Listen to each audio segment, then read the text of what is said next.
hjärtligt välkomna till ABF Göteborg ikväll. Ikväll är vi jättestolta att presentera samarbetet som vi har med dels Staden vi vill ha och dels globala studieinstitutioner för globala studier vid Göteborgs universitet. Rätten till staden heter programmet ikväll. Rättigheter och skyldigheter för medborgare som vill förändring. Vi har internationellt besök här idag för Dimitrios Roussopoulos från Kanada som är aktivist, organisatör, författare och som har varit engagerad och aktiv både kring World Social Forum och andra sådana. Han kommer att presentera den växande internationella rörelsen som heter Right to the City och som har med framgång jobbat med medborgarfrågor och medborgarinflytande i en rad olika städer, däribland både New York, Montreal och andra. Frågan är då, som vi har valt att ställa ikväll, hur kan medborgarprotester omvandlas till en konstruktiv, stark medborgarrörelse? För det är inte nödvändigtvis så att det är samma sak. Finns det gränser för medborgarengagemangets möjligheter? Och vad betyder medborgarnas förståelse av sina rättigheter men också sina skyldigheter för dialogen med stadens politiker och institutioner? Det är inga jättelätta frågor som ni hör, men vi hoppas att han ska kunna hjälpa oss att tänka kring detta och ge oss mer energi runt det. Vi ska lämna över ordet till kvällens samarbetspartner, till att börja med Hans Abrahamsson från Globala Studier, som sedan lämnar ordet vidare till Malin Widehammar från Staden vi vill ha, som också kommer att hålla i resten av programmet. Ja, hej allesammans. Kul att vi har vetat oss hit. Jag heter alltså Hans Abrahamsson och jag jobbar på Globala Studier på Göteborgs universitet. Jag kanske bara ska säga några ord om varför den här diskussionen som vi ska ha är speciellt viktig för oss ikväll. Det har inte liksom bara med valet att göra, men valet är ett utslag av ett problem tycker jag som har präglat så väldigt många städer i Sverige. Och det är att städer håller på att lidas under, lidas från varandra, lidas upp i olika områden. De som har tillgång till makten, de som har tillgång till ekonomiska resurser och de som får allt sämre. Vi ser detta när det gäller inkomstfördelning, vi ser det när det gäller också hur hälsan utvecklas i olika stadsdelar. Jag jobbar nu med ett projekt. Vi håller på globala studier att titta på förutsättningar för en socialt hållbar utveckling. Och jag jobbar nu med ett projekt inom ramarna för någonting som heter Mr. Urban Futures. Där vi hör även också på uppdrag ut till vår stad fundera på vad som kan göras för att hela staden ska kunna utvecklas i takt på något sätt. Och där alla ska känna att de kan vara bekväma och att ha sin rättmätiga plats också i det politiska och ekonomiska rummet. Och vi har just nu på att fundera mycket på hur man kan öka medborgardelaktighet och medborgardeltagande. Och i den diskussionen så är Dimitrios arbete högst väsentligt för oss. Han representerar sin rörelse som heter Right to the City som konkret har visat på hur man kan jobba på lokal nivå. Och då är det speciellt kul för oss inom den akademiska världen att se en sån rörelse som Staden vi vill ha växa fram. För Staden vi vill ha hänger ju med i samma typ av den globala rättviserörelsen och ställer samma frågor då med utgångspunkt från Göteborg. Så att vi ser väldigt mycket fram emot den här diskussionen och Dimitrios har varit runt här, vi exploaterar honom hårt va. Så att han har varit runt här på ett antal möten och just försökt att berätta för oss hur kan medborgarinflytandet öka och hur ser det politiska manöverutrymmet ut. Jag vill liksom uppmana oss alla till att verkligen tänka efter. Hur kan vi göra för att engagera oss och pressa stadens politiska ledning till en utveckling som är liksom värd namnet för oss göteborgare på något sätt. En utveckling som enar staden och som gör att vi alla får vår rätta plats. Så jag hoppas att vi får en kul diskussion ikväll. Hej! My name is Malin Widehammar and yes, I'm part of Staden we will ha, the city we want, citizen initiative, an organization. Very happy to be here, and we had Dimitri been here for a couple of days, and he had a seminar on Thursday and on Saturday, a workshop, and we're so inspired a lot. Some of you have been there and seen it and heard him speaking, and it has given us so much inspiration and input of what they have achieved in Montreal, and that gives us a lot of hope and inspiration of what is possible. And if they can do it, it means we can do it. Why we have Dimitri here is because we were some people that got inspired from what you did in Montreal. You did some citizen summits, a few citizen summits have been growing, and you made a citizen agenda, and you achieved many changes in Montreal. So we were some citizen in Gothenburg. They said, wow, we should do something like that in Gothenburg. So we started thinking, how can we do? Det handlar alltså om att vi vill lyfta frågan om hur vi kan utveckla demokratin och hur vi kan öka medborgares delaktighet i att skapa den staden som vi vill ha och skapa det samhället som vi vill ha. Och vad vi har gjort i stora drag, det är att vi har gjort den här medborgarstämman, samma som har gjort i Montreal. I mars, 22-23 mars, hade vi en 2 dagar lång stämma. Vi hade 7 teman. Det var om arbete, utbildning, bostäder, miljö, inkludering. Det var stora frågor som vi tog upp, som vi bjöd in människor med att ta fram förslag hur vi vill förändra staden. Det var ungefär 140 personer som kom och tog fram förslagen. Ungefär 50 förslag blev det som vi valde ut. Och sen har vi valt ut, prioriterat fram 9 förslag överst på agendan som vi också har skickat in till de politiska partierna inför valet för att få svar på hur man står i frågan. I'm very happy and glad to welcome Dimitrios Roussopoulos again. Dimitrios, as many know of you, he's known internationally as an organizer, as an activist, as a writer, as a publisher. He's got his record is so long, so to say, as unbelievable, his experience. For example, I heard yesterday telling the story of he founded the biggest co-op in Canada with over 1,000 people living there, 6 blocks in the downtown center of Montreal, and where they got the land, so they took it from the private market and they owns the land, and that's the whole commune there. It's very impressive, and it took a lot of struggle to get there. And he's been active both in the Urban Social Forum and the World Social Forum, and being a person giving influence into that. So with those words, and you can add on to that, Dimitrios, yourself, welcome Dimitrios. Dear friends, first of all, thank you to ABF for inviting me to be part of the series in this wonderful space. It reminds me of a Greek tradition. The Greeks like talking about politics, but they also like drinking and eating. So this is the wonderful combination here.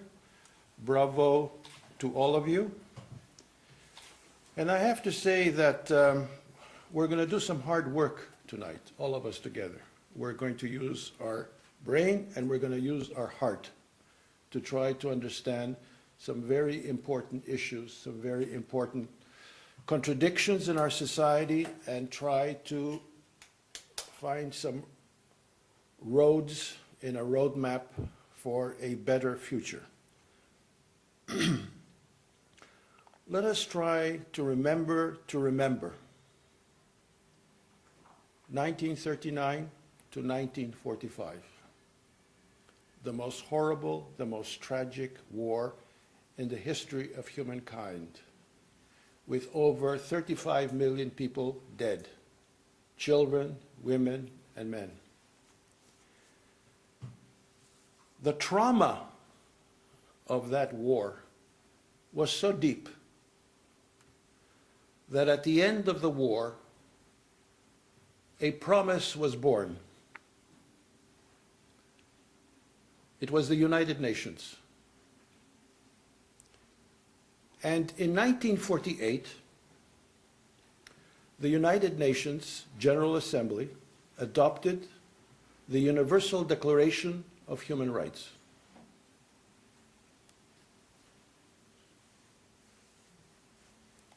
That declaration was a moral document, not a legal document.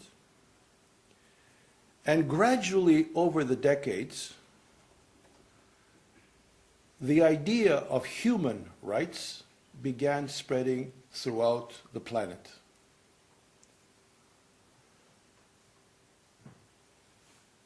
As good as that was, the planet and human civilization continue to have serious problems serious dislocations.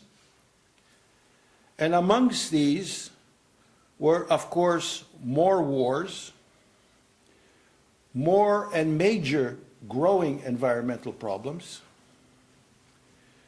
economic instability, especially after the 1960s, massive movement of populations, immigrations, as more and more people left their towns and their villages in certain countries, in the poorer countries, moving slowly, painfully up towards the Northern Hemisphere.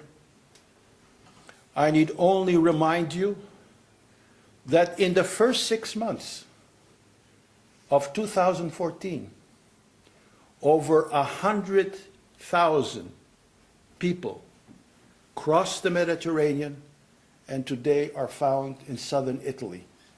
And they're waiting there in refugee camps, waiting to find an opportunity to go into various European countries, including your own. This massive movement of populations has, of course, focused on cities, which has accelerated urbanization. The cities in which these massive populations, not only in Europe, but in Asia, in Africa, in North America, and in Latin America, have made cities larger and larger and larger. The result of which has put enormous pressure on cities to deal with the concrete problems that people face when they overpopulate, when they overflood an entire urban area. In 2003, a very historic moment in the history of humankind, in 2003, the majority of humanity was found in cities. Never happened before, but is of great consequence. So the pressure on cities, the massive problems, as never before seen, has created an urban people that have sought improvement in the quality of their lives, have sought gradually to create social movements, citizen organizations, to demand that the cities evolve and respond to the ecological challenges that cities face more and more.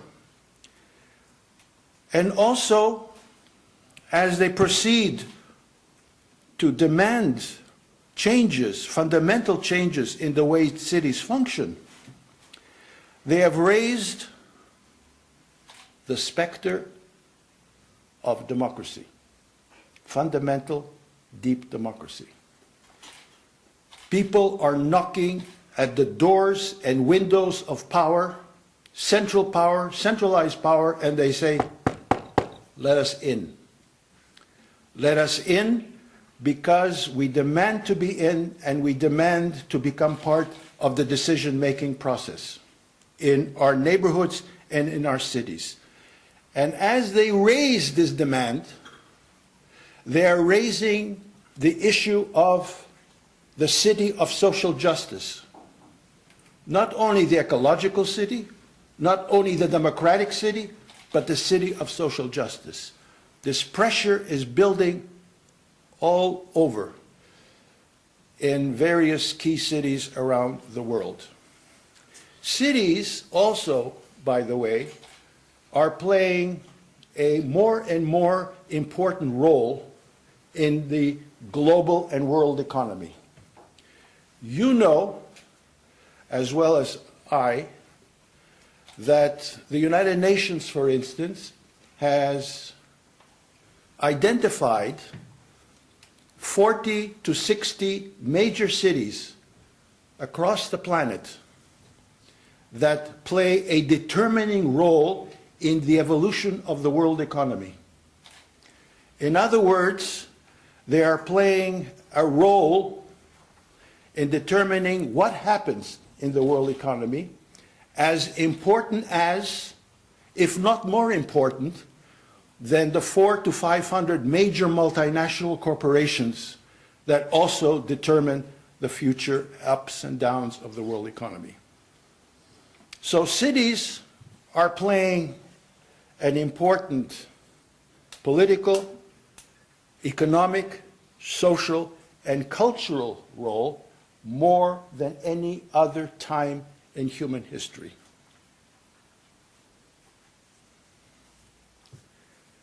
So, 1948, the Universal Declaration of Human Rights, signed by national politicians on the part of Sweden and Canada and the United States and Japan and all the other nation states that were members of the General Assembly. But it has become essential to recognize that in the evolution of things since 1948, and with this phenomena that I described very superficially called urbanization, the concentration to geographic areas called cities, to the point in many cases of explosion, the notion that human rights also had a place in cities. Therefore, in the year 2000, in the city of Barcelona, an initiative was taken which gradually involved and involved other European cities, so that a very interesting document was edited and produced called the European Charter for the Safeguarding of Human Rights in the City. The first such document. And it became more widely accepted over the years. Cities throughout Europe were invited to become signatories of this important charter. But this charter, I should say straight away, is a moral document, a moral declaration. By a moral declaration, by a moral document, I mean when a city signs it, it announces to its citizens its intention of doing this, that, and the other thing. It doesn't legally require them to do anything. Nevertheless, if you look at the chapter headings of this remarkable document, you see that Chapter 2, for example, deals with civic and political rights of the city, economic, social, and cultural rights in the city, rights to relative democratic local administration, mechanisms for the implementation of human rights in the city. And under each part, under each chapter, it goes into greater details. I want to bring to your attention something that you would be particularly interested in, I'm sure, Part 3, which deals with economic, social, and cultural rights. And there you will see principles announced, like the general right to public services for social protection. Another article, the right to education. Another article, the right to work. Another article, the right to culture. Another article, the right to housing.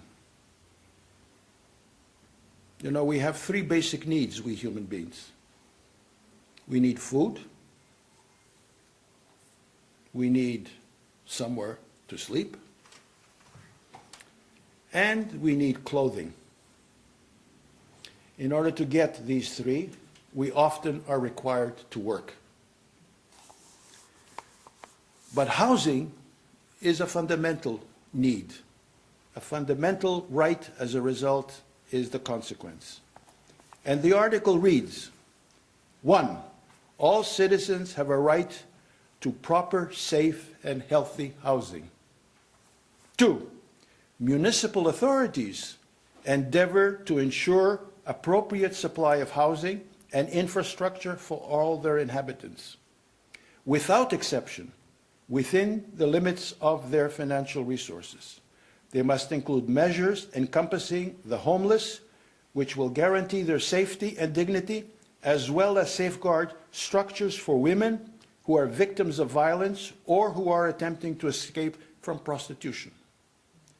And 3, municipal authorities guarantee the right of nomads to stay in the city under conditions which are compatible with human dignity. And then this particular section continues with the right to health, the right to environment, the right to harmonious city development, and so on and so forth. This document, this charter, dear friends, was signed by 22 cities in France, 8 cities in Germany, 104 cities in Italy, including Rome, Milano, 139 cities in Spain. But when I get to Sweden, only Stockholm has signed this European Charter. Only Stockholm has signed this charter. Shame on Gotenburg. Friends, it is now your responsibility, collectively and individually, to get your new mayor and city council to sign this European Charter for the safeguarding of human rights in the city. And I recommend you get a copy. You can consult it on the web. I recommend you get copies and you tear it up in little pieces, put it in the morning porridge of all the city councilors of your city council, and get them to eat it and get them to adopt it. Please do that as soon as you can. But it is a moral document. Now we get to the teeth of the proposition. In my city, Montreal, a city of almost 2 million people, a city that in the greater area is almost 3 million people, we succeeded as a citizen initiative, namely coming from the grassroots up, to work over a 4-year period in a task force on municipal democracy to promote the idea of rights and responsibilities as part of this international movement, the right to the city, which I will get into a little later. This document, and you will see, you'll have wonderful, colorful photocopies to pick up somewhere around here. And the reason why we're doing this is because here is the website for you to see the entire document. And you can see the entire document in English, in French, in Spanish, in Portuguese, in Chinese, in Arabic, even in Greek.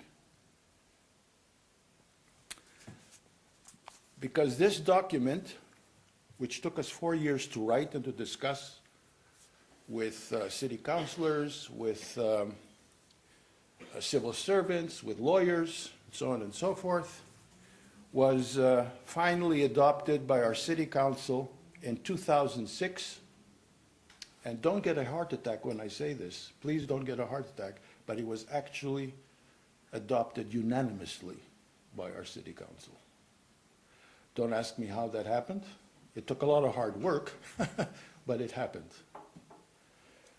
But it is a legal document, not a moral declaration.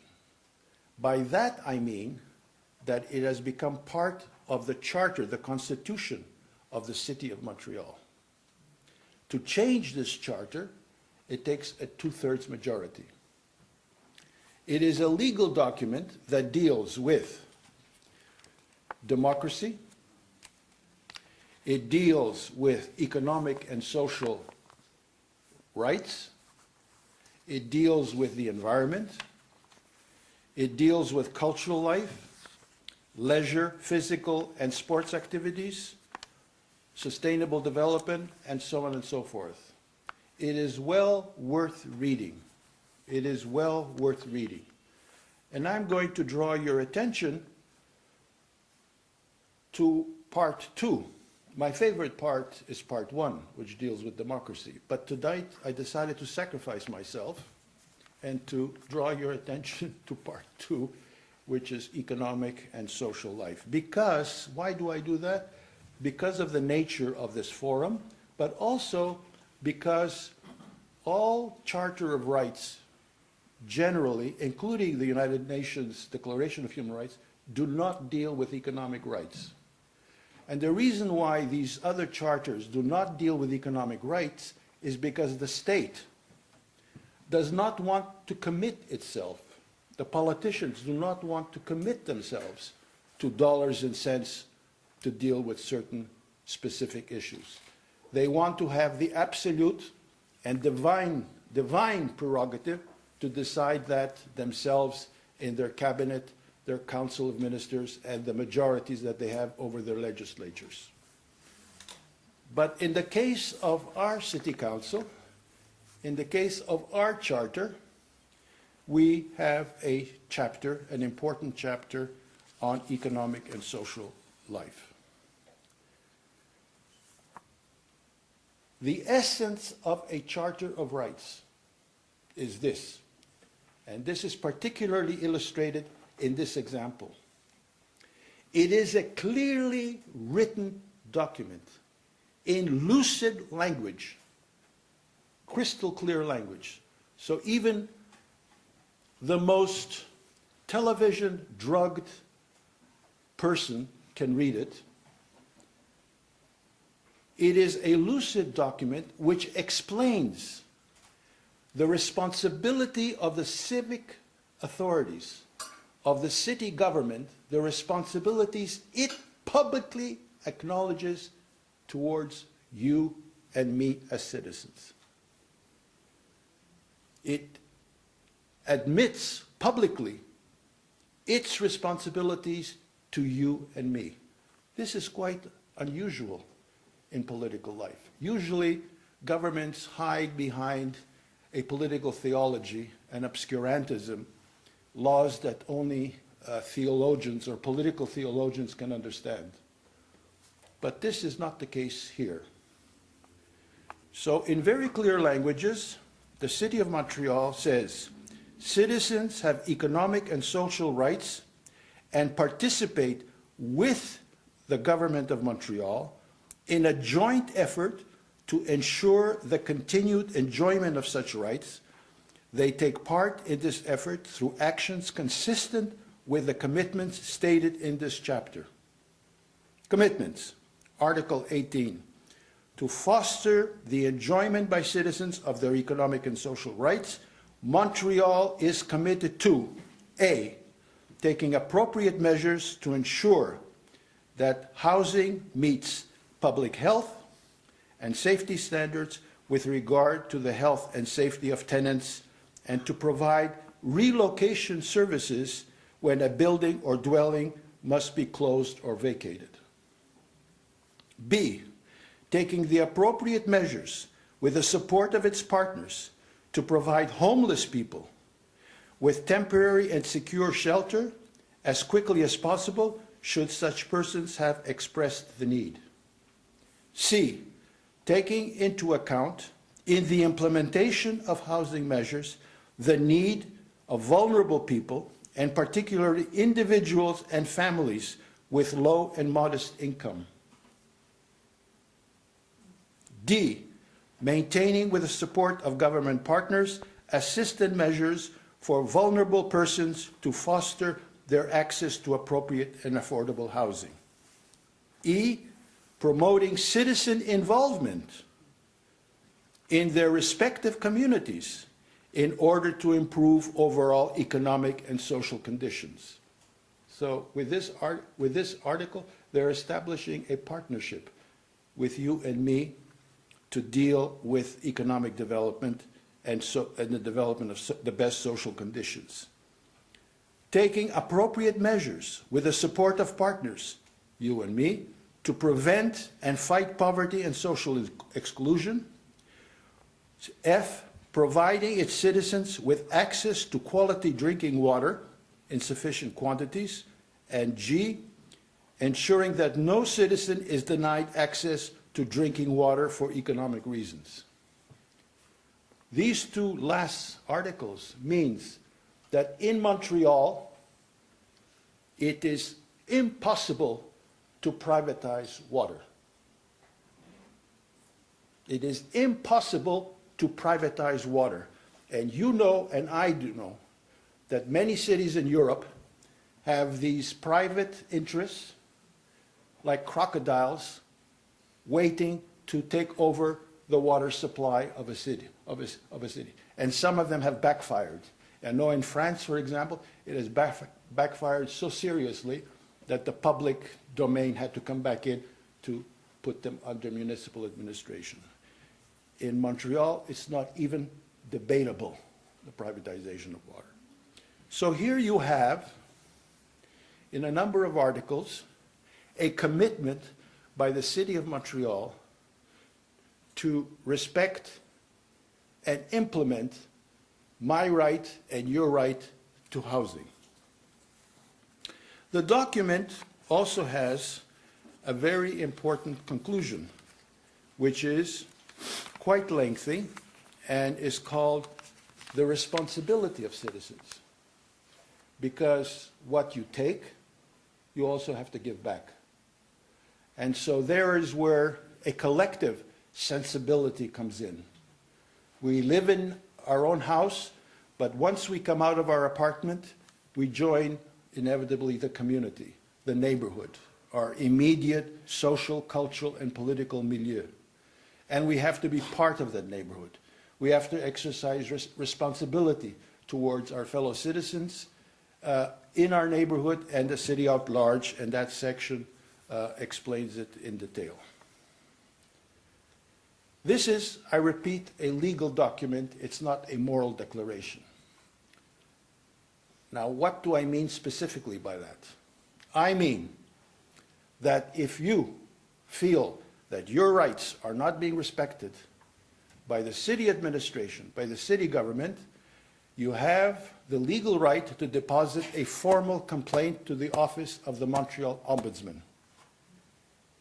It is an office of 11 lawyers at the service of the public, whose responsibility it is to arbitrate between your sense of having your rights not respected and the civil servant or the politician who you have identified as not giving you the right answer or the right service or the right engagement to solve your immediate need and your abuse of rights.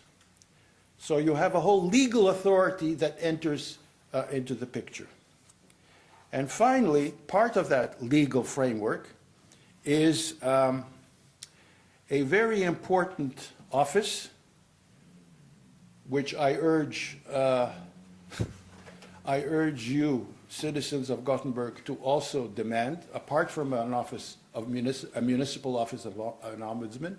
I would urge you to consider, by studying this document, to also put together a commission which can consist of citizens, can consist of academics, consist of people from City Hall, to draft your own Charter of Rights, which could be quite different from our own, and to submit the document to public consultation for amelioration, for improvement, and then absolutely present it to your city council for adoption. But we also have a third democratic weapon in our armory, which is called the Bureau of Public Consultation, which is a, again, arm's length agency from City Hall, has its own independent budget, which comes from the budget of the city, and they are professional people who organize very effective, very credible, and very democratic public consultation, which involves many hundreds of people and organizations who come and submit their ideas. And at the end of the process, a group of commissioners put together a report with all of the recommendations and then submit them to City Council. So, democratizing the city requires public consultation, institutionalized. I'm not talking episodic. I'm not talking at the behest of the mayor, at the behest of City Council. I'm talking institutionalized democratic tools. It requires citizen participation, which is different from public consultation. Citizen participation means that you also have the right to engage in the decision-making process. You know, the divine right of kings was abolished a long time ago, in the 17th century. And yet, you know, as well as I do, that a lot of politicians think the divine right of kings still exists, that only they can decide important issues. Well, the world is changing, and the world is changing rapidly, and therefore they have to admit sooner or later that they cannot do these things alone, if to do them at all. One of the interesting innovations which may inspire you is that in my city, every city council is preceded by a question period by citizens. An hour and a half, sometimes 2 hours. Any citizen can go to City Council, and during the first hour and a half to 2 hours, she can pose any question whatsoever to the mayor or any city councillor. If you want to pose a question to the person responsible for sustainable development, if there is such a creature, you are free to do so.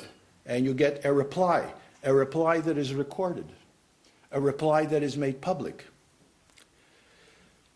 So that is important.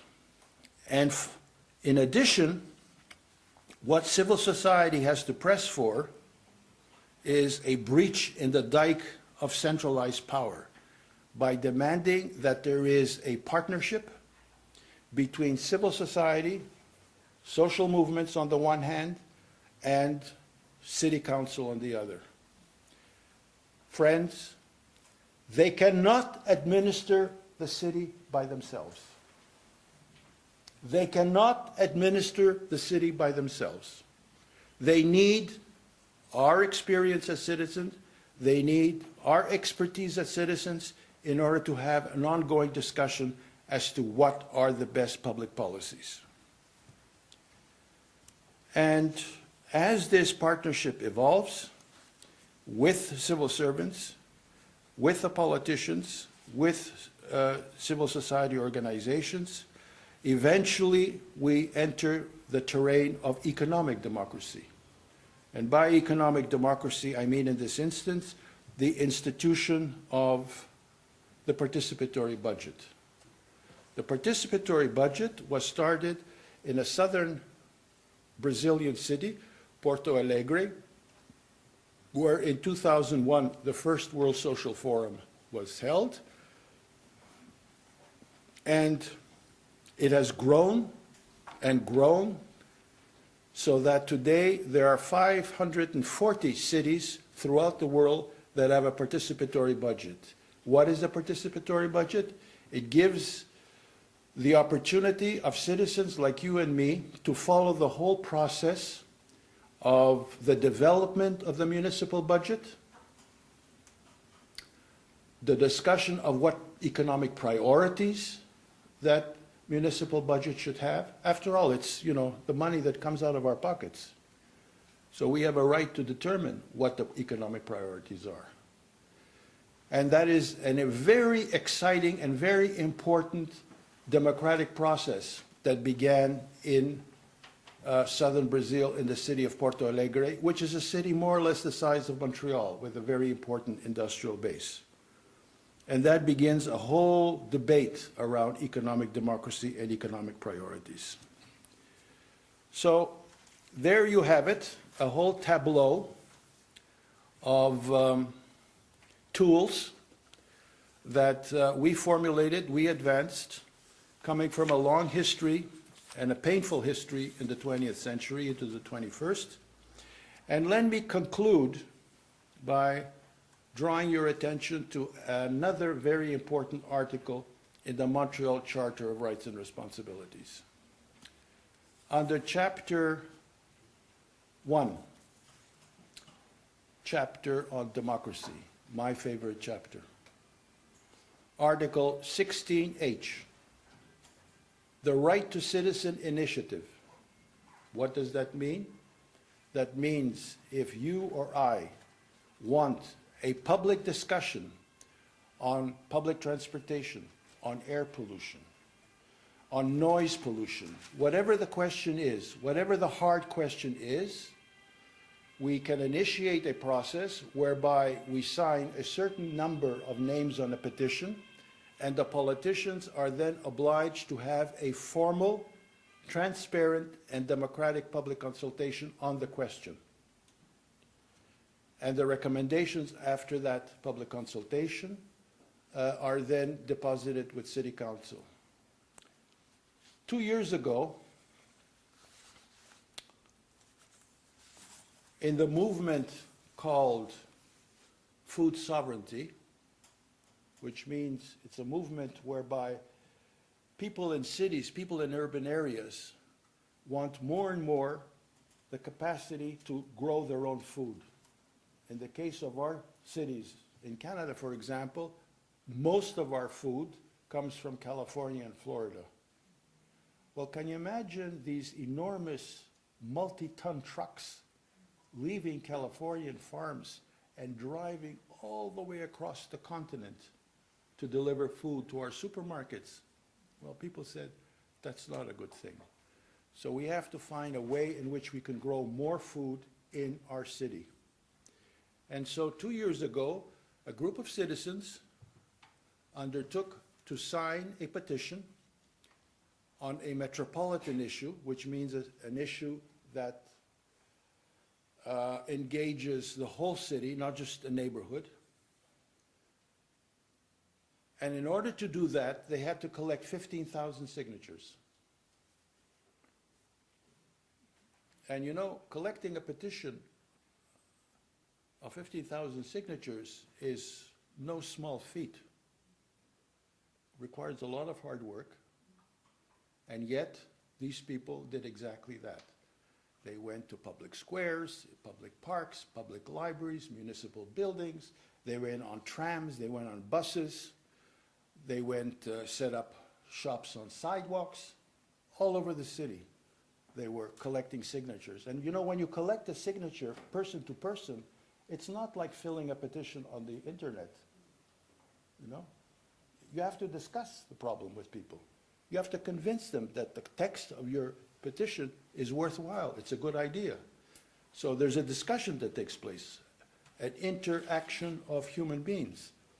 And not only did they succeed, but they actually collected not 15,000, they collected 29,800 signatures. That's the enthusiasm that this concept of citizen initiative gave to these people. A really important democratic tool, which you also need in this city. And on that fine note, I thank you very much for your attention. Hade ni någonting? The remarkable thing about the Montreal Charter of Rights and Responsibilities, and I didn't mention that, but I will, thank you for your question, is that you don't have to be a Canadian citizen to enjoy all the rights of the Montreal Charter. So you mean the right to work and the right to study? All the rights are accorded to anybody who is on the territory of the city of Montreal, whether you are a Canadian citizen or not. That's very important. In other words, even if you live in the street, you're a homeless person, you have the same rights as a person who lives in an apartment. So, how do you acquire that? How do you reach that? all rights, all important rights are acquired through struggle. All important rights, all important democratic rights are the result of bringing people together, numbers, and struggling with the central power, the central authority. They have to get it through their heads that if they don't accord these fundamental rights to these people, they're going to be in serious trouble. So you have to get a lot of people involved, you have to get sympathetic media, of course, involved, and you have to confront them, not in front of this building. You have to go to City Hall and put the tents right in front and under their noses. There's a big public square in front of City Hall. That's where you should be, not here. Listen to the grassroots. Always keep your ear to the ground. And the earth is moving.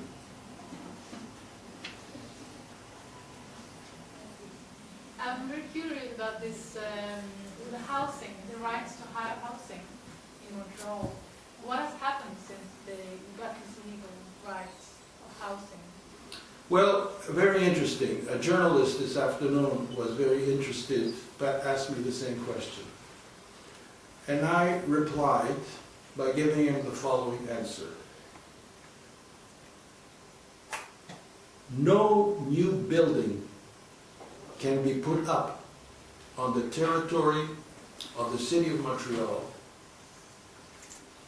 without 15% of the building being available to low-income people. How do you like that? The city of Vancouver, at the other end of the country, is further ahead. And we stole the idea from that city. Like you're welcome to steal all of the ideas that I put forward today to apply them to Gotenburg. But the city of Vancouver has 20%. Not 15, 20%. But in my city, they were a bit afraid to be so audacious. He may or may not like. And the rent, of course, is subsidized. So low-income people can live in it. And if for some fantastic reason he refuses to give 15% of the new building to low-income people, as in the case of Vancouver, he has to give the financial equivalent to a public fund so that the city can build social housing somewhere else. Well, yeah, I have a reflection. I'm studying human rights in the university, and since 3 years ago, Gotenburg, in fact, is by the political leadership, is implementing human rights, and is write it down in the main policy document. And I have interviewed some of the so-called developer leaders, and You mean of the real estate industry? Developers of the real estate industry? no, they utvecklingsledare, I don't know how to say it. If it means something to say development Civil leaders. service Oh, working civil with service. like And those people are responsible to implement in Gothenburg, in 10 municipalities, the human rights are all activities on all levels and everything. But it doesn't happen. So my question is more like, what could be, because they are aware about it, Of course. but they are not really implementing anything what their own document says to implement. My dear friend, they will not implement it. The politicians will not implement it or talk about it. You have to implement it. You have to demand that they implement it. If you don't demand that they implement it, it's not going to come from above. This is my experience, personal experience, and the experience of the movement in which I work. We are the ones who created this idea. We're the ones. It came from the grassroots. So we are committed to make sure that it is implemented, that it is publicized, and more people know about it. This is why, for example, we had it translated into 7 or 8 different languages in a city that is multi-ethnic. We knew that English or French was not enough. We had to have it translated in all these languages, and many more. We're still working on it. So it is our responsibility to see that it's implemented. Don't sit around waiting for the civil servants to do it for you, or for the politicians. This is a democratic tool that comes from below. So you have to be part of an organization or citizens committee, or you can do it as an individual, to demand that these things are implemented. There are no gifts that are given by any power structure. You have to demand it and you have to get it. I was wondering about the way you in Montreal, the citizens in Montreal are ruling the city and the way they are doing. In comparison with the rest of the Canada, how is there other major cities that are doing the same that you are doing? I mean, if you just take a percentage of the total population of the Canada, how major is the thing that you are doing in comparison with the rest of the Canada? First of all, let me tell you that these ideas, and many more, are part of an international movement called the Right to the City, which exists in New York and in San Francisco and in other European cities and cities in Asia. So that, for example, this Charter of Rights and Responsibilities has been endorsed and promoted by UNESCO as a very important democratic tool for cities to use throughout the world. And UNESCO has a program called the Right to the City. And that program encourages a university and a community organization in any particular city to come together and to promote the idea of rights and responsibilities in the city and develop a whole new relationship with the power structure at City Hall. Okay? So, for example, this charter has also inspired the city of Mexico to have a charter like this. It has inspired the city of Gwangju in South Korea, the second biggest city in South Korea, to adopt a charter of rights. And in 2010, for example, the International Federation of Cities had in Saint-Denis, which is a part of Paris, to have the first World Summit on the Right to the Cities. And people came from all over, mayors, civil servants, civil politicians, local politicians from city council, but also people from social movements like me. I was invited to go to that summit where I spoke about some of the things that I'm speaking about here tonight. The second World Summit on the Right to the City was held in Gwangju this spring. Again, there were over 1,000 people that came from cities in Latin America and Central America and so on and so forth. The mayor of Gwangju invited me to go, but for reasons of health I could not travel all that distance to go. So you have to be aware of the fact that it is part of an international sensibilization which is now promoted by this World Federation of Cities, which is actually called officially the United Cities and Local Governments, who created this, publicized the European Charter. And interestingly enough, two things I will say, that the role and place of cities has become so important on the world scene that this federation now is negotiating with the United Nations to actually get cities to become partners in the decision-making and debate process within the United Nations. Because from the Secretary General of the United Nations down, they have to admit, as they have admitted, that cities do more, for example, to deal with climate change and environmental problems than nation states do. So they have to sit around the table to also take into account cities. I mean, and I mentioned only one important question. You remember, for example, the world-celebrated film, Unconventional Truth, that Al Gore made. You know, it was quite something for Al Gore to conclude his film with the following statement. And this is a former Vice President of the United States, where he said, it is unlikely that nations, states, are going to deal effectively with the environmental crisis. It is more likely that cities will do major progress. I found that quite revealing. I mean, it was like Ed McNamara, who in his film, where he confessed mistakes and crimes with reference to the Vietnam War when he was Secretary of Defense. I mean, it was like a confession, public confession that Al Gore made in this film. So things are changing. And the second thing I would like to say is we happen to have in this audience a very important and remarkable thinker in her own right, who is very much an actor in the Right to the City movement international, and that is Margaret Meyer, who's right there in the third row.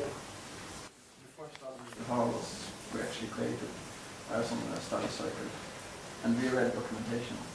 And to point to the question about critical to citizen democracy is that there's a book from SKL that does investigate this. SKL is like this city and counties. And they start criticizing because they think they are supposed to implement citizen democracy. They think, like you pointed out, they actually think that they are the ones who are going to make it more democratic and they are doing the democratization work. And then they are worrying about how can we get everyone involved. I think that's where the critic comes in. It's a bit funny. Yeah. It is funny because, you know, you build your house, you prepare the cuisine, and you open the front door and you say, come in and have something to eat. Not too much, a little bit. I mean, it's the same kind of metaphor. You know, I'm sorry, but we should build a house, we should prepare the cuisine collectively, and we should open up the door or windows and invite everybody in to come and enjoy the food. That's the way it should be done.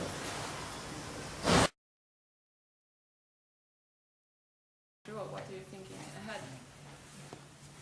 Oh, I'm not going to give you my secret agenda. Well, I was being playful, but what has happened is the urban ecology of Montreal that has pioneered a lot of these ideas and has created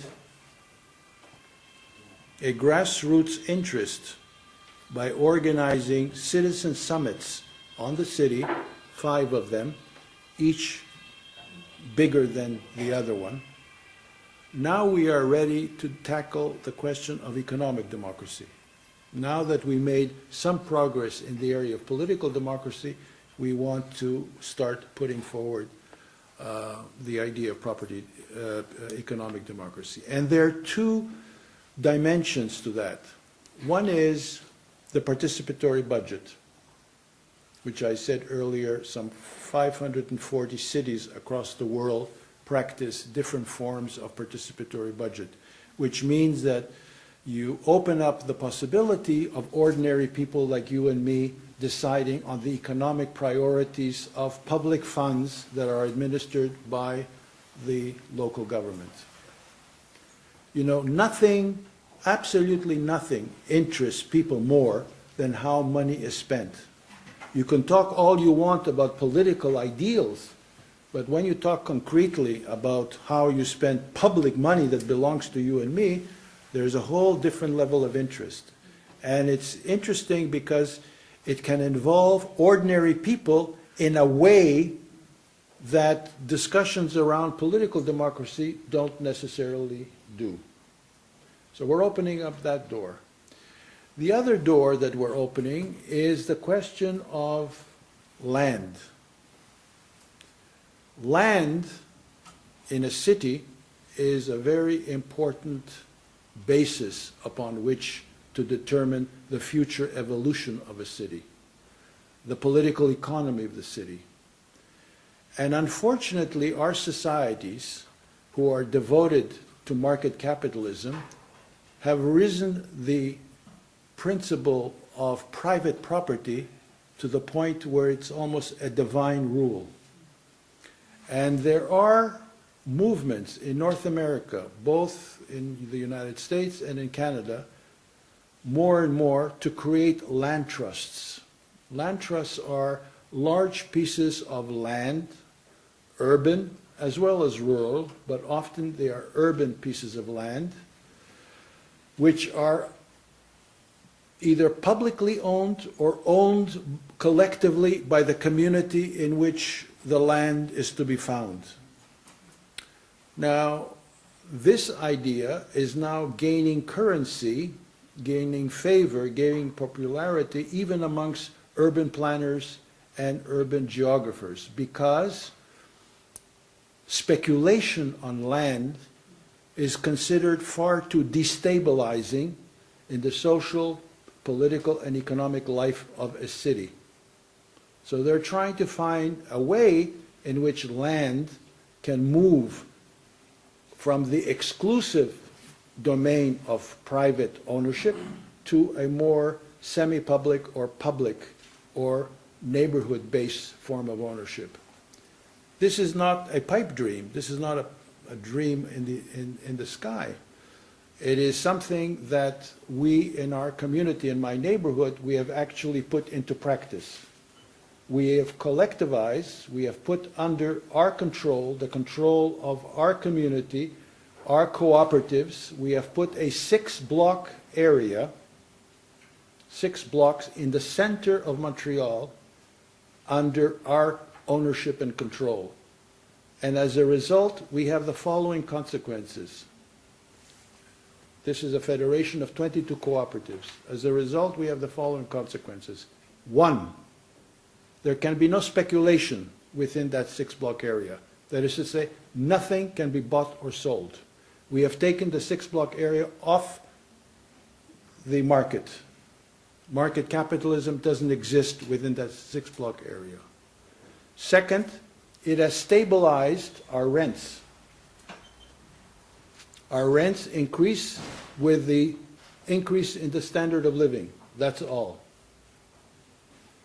That gives enormous security to people who live in that 6-block area.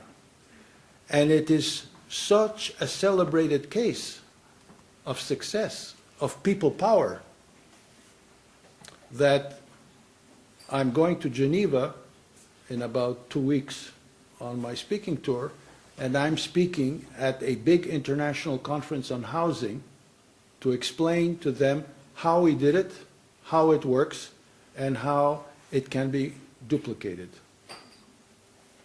So the question of land becomes extremely important in the future planning of the development of the city.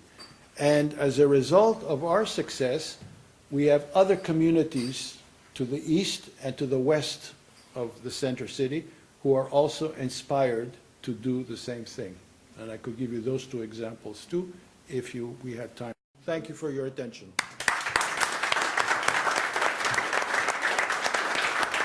Thank you very much.